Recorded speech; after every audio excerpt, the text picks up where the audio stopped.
Cześć, Bartek Urban. Zapraszam do testu Opla Grandlanda. I to już Opla Grandlanda, a nie Grandlanda X, bowiem po zeszłorocznym faceliftingu, czyli odświeżeniu, Grandland stracił literkę X w nazwie. Poza tą stratą zyskał też nieco zmieniony wygląd, który nawiązuje do Crosslanda, Mokki i Astry z takim czarnym pasem przed nim, który Opel nazywa Opel Visor. Dodatkowo mamy też zmiany z tyłu, gdzie nieco wygładzono sylwetkę, a także dorzucono wspaniałe, piękne atrapy wydechów. Okropne. Zresztą w przednim zderzaku też znajdziemy atrapy, tym razem wlotów powietrza. To, co mi się podoba w Grandlandzie, to lakier. Jest to jedno z niewielu aut, które moim zdaniem ładnie prezentują się w srebrnym lakierze. Zwłaszcza jak połączymy go z czarnymi kołami. No jest dobrze. Szkoda, że paleta lakierów już taka dobra nie jest i mamy aż 5 kolorów do wyboru. Ale Grandland to naprawdę ładne auto, które może i wygląda jak minivan, ale jest SUV-em. SUV-em o prześwicie 188 mm, czyli 18 cm, czyli tak akurat do miasta.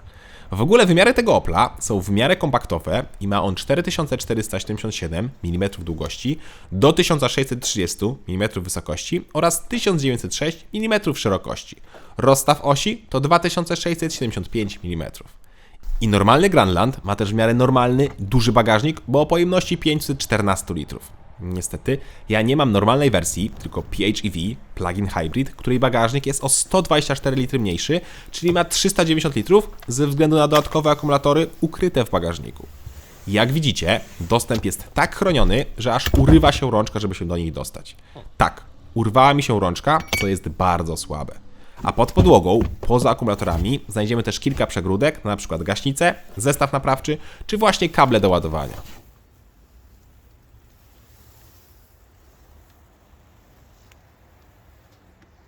Dodatkowo znalazłem 2 haczyki na zakupy oraz gniazdo pod zapalniczkę, a kufer można oczywiście powiększyć poprzez położenie tylnej kanapy. Niestety przestrzeń wtedy nie jest idealnie płaska. Wskakujemy więc na tył. Tutaj zarówno na głowę, jak i na nogi mieszczę się, a mam 186 cm wzrostu.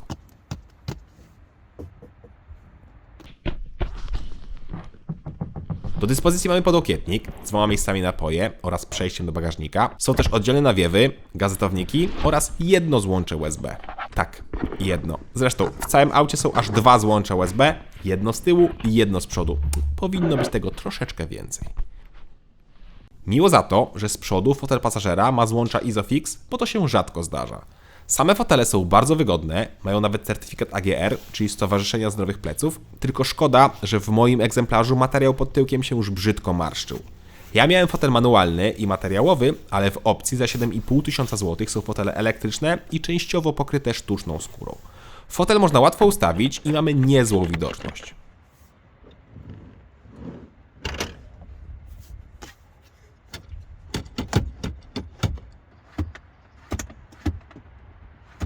Pora więc na deskę rozdzielczą, która przeszła bardzo duży lifting. Po lewej widzicie deskę przed odświeżeniem, a po prawej obecną. Zmiany są duże, bo zegary już teraz są tylko cyfrowe, ekran główny od multimediów wylądował wyżej, jest jakby połączony z zegarami, a także i zmienił się kształt nawiewów.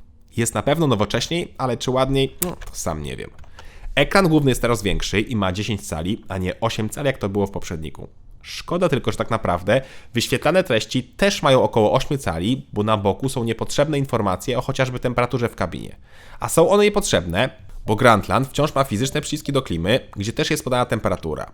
Za te pokrętła bardzo duży plus. Co prawda nie wszystko z tego panelu da się zmienić i na przykład to, czy nam wieje na nogi, czy na szybę musimy wyklikać na ekranie, ale najważniejsze rzeczy są tutaj, więc i tak jest dobrze. System multimedialny wciąż nie porywa i nadal brakuje mi w doku różnych kafelków albo kilku danych naraz. Różne kafelki można wywołać, ale niestety po chwili taki widok znika. Rozdzielczość też moim zdaniem jest zbyt mała, przez co momentami grafiki wyglądają archaicznie. Zresztą, podobnie jest na zegarach cyfrowych. To, co też jest bardzo słabe, wręcz fatalne, to rozdzielczość kamery cofania. To mnie wciąż zastanawia, jak to możliwe, że w autach, które mogą kosztować niemal 250 000 złotych, jakość kamery jest gorsza niż kamera w tanich smartfonach za kilkaset złotych. Sprawdźmy więc jakość plastików.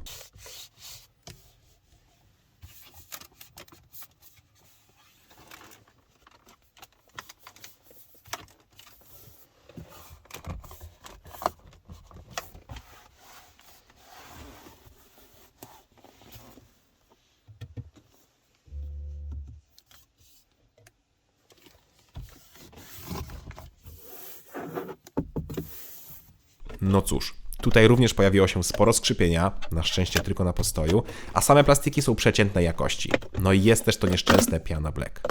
To teraz schowki, a po chwili otwieramy maskę.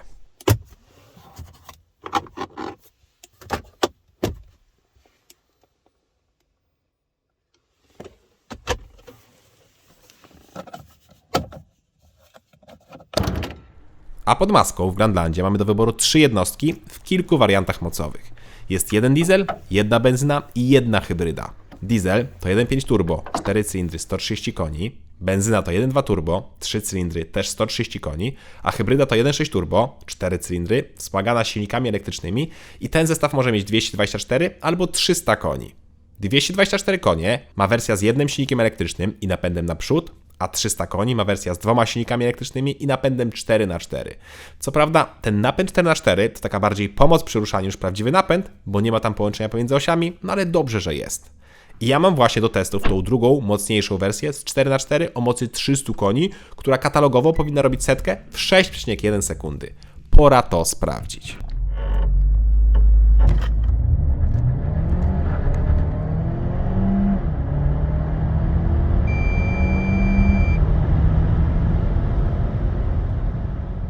Wynik to 5,5 sekundy. Czas tak dobry, że powtórzyłem pomiary kilkukrotnie i wynik był zawsze dokładnie taki sam. Brawo! Co więcej, powtórzyłem też pomiar, jak już nie było prądu w akumulatorze i wynik to było też 5,5 sekundy. I jeszcze raz, brawo!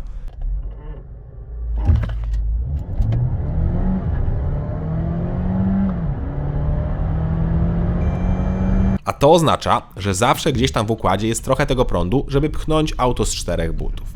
Czas od 50 do 150 już nieco się różni, ale też nie bardzo mocno, bo około 1 sekundy. Z prądem jest to 9,2 sekundy, a bez prądu nieco powyżej 10 sekund. Dopiero powyżej prędkości autostradowej czuć, jak auto nie ma siły bez prądu.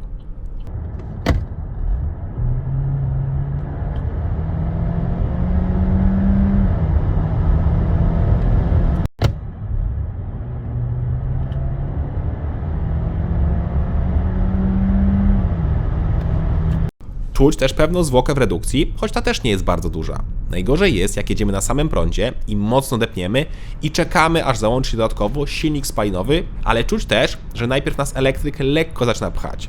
Aha, i skrzynia ma 8 biegów. Ale ogólnie z osiągów jestem bardziej niż zadowolony, auto jest szybkie i to bardzo. Do tego bardzo przyjemnie się prowadzi, ma komfortowe zawieszenie i świetne wyciszenie. Co prawda układ kierowniczy chodzi moim zdaniem za lekko, ale do takiego miejskiego SUV-a pasuje. Brawo! Tylko w hybrydach nie tyle chodzi o osiągi, co o spalanie, a z tym jest już nieco gorzej. Grandland ma akumulatory o pojemności 13,2 kWh, co powinno nam dać około 63 km zasięgu na samym prądzie.